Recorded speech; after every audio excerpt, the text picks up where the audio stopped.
For this AI state look at, we have two options here. There's going to be a select nearest target on enter. Again, it's similar to the follow select nearest target and then lock on to the first target on enter. Now, this is a different state though.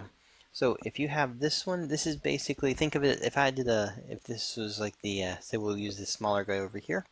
If there was a large box going across, well, I might want it so that when the player comes up, kind of like an NPC and you're wanting to have a dialogue with them, but you want them always facing the player, doing the look at, wherever I move, the player is going to look at me. That part is just saying, do you want to go ahead and lock it to the character who first walked in, so that in case another character walking by, he doesn't just start looking at that guy. You can do, again, nearest and lock. So on that part, that would be, in terms of the type, it's the look at. So you're actually saying you enter the trigger range, he's going to look at the player. Alright. The AI state steer. So steer, and let's go down to here to the others real quick. So yeah, that'll be a good one. Okay, the steer state is saying that you have selected the option inside of AI range for evade. So to evade, if you evade, you're actually saying you want the player to steer around certain things. The default for that is going to be evade, meaning that if you are trying to go towards the player is going to evade or move out of your way. Or while the player goes around, you can say multiple different states. You can say you want the player to flee. So when it gets to a certain distance, you want the player to move away from you. Evade would just simply mean to get out of your path. You have options for hide. Hide has this set up so that you can choose where the player could hide. So when the player is actually gets to either a certain level of health or a condition is met for an event, then all of a sudden the player will go to a hide state and hide behind something. When he's hiding, he has the option to say when does he return and why. The interpose is to say that there's actually an object in between the other one. So for instance, here's Wonder, just in terms of the buttons. Here's a button here and here. The middle one right here is the interpose. So we're saying that this player is going to defend this spot. So your player moves in, and every time he moves left and right, this player continues to get in his way. All right. It's almost like, think of a protect. Then you have pursue, which is just going to say it's going to follow you.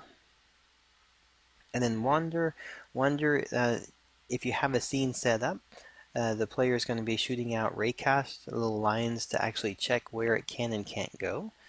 And then based on that information, it's going to start moving in a direction. It's more like just kind of a random movement. Probably works, I would say right now, works better for RPG top-down in terms of just more of a natural feel to it. Alright, so we'll stick with the evade on this one if that gets selected. So the other options inside of here, just a quick walkthrough in case there's things that don't make sense. The enable evade to location.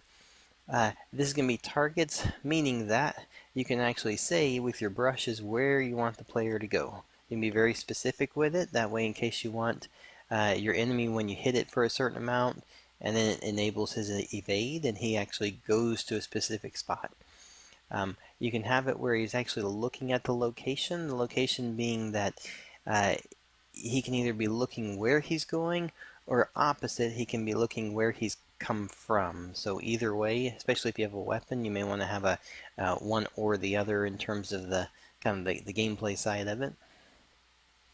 Alright, and then there's the evade look at other player.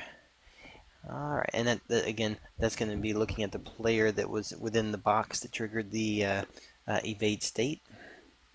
Okay, so on the evade you have target waypoints, and then it's going to be the type. How do you want them to go from evade point to evade point? And then the within distance, same thing for flee, within distance. At what point does it actually happen? This is saying it's going to happen within a tile and a half. Same thing for the flee, so he's only moving about a tile and a half away from the spot where he's at. Alright, and then you can use the evade transition, which then you can say, well, what do you want to transition into? And the mode type you transition to, you can say, I'm going to evade once, and then I'm going to go to a flee state, and then just run. Or I'm going to evade and then go into a wander state. Alright, and then the same thing, similar to the other, but the wander, look at trigger target, avoid others.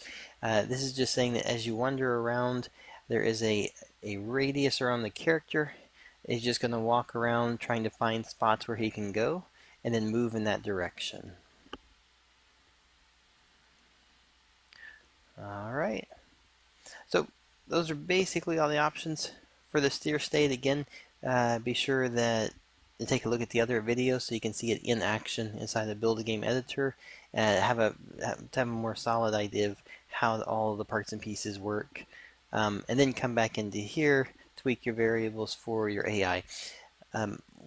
Just noting on this one here is that, remember, the AI itself, this is you can have these, think of them as brains. You can have 10 AI inside a whole set, and each one's the boss fight, one's a minion character, one is a simple NPC character. And you can take those into your scene, connect them to your players, and then have the instant intelligence, behaviors for all the characters just based on dragging and dropping those into the scene, or clicking those in the scene.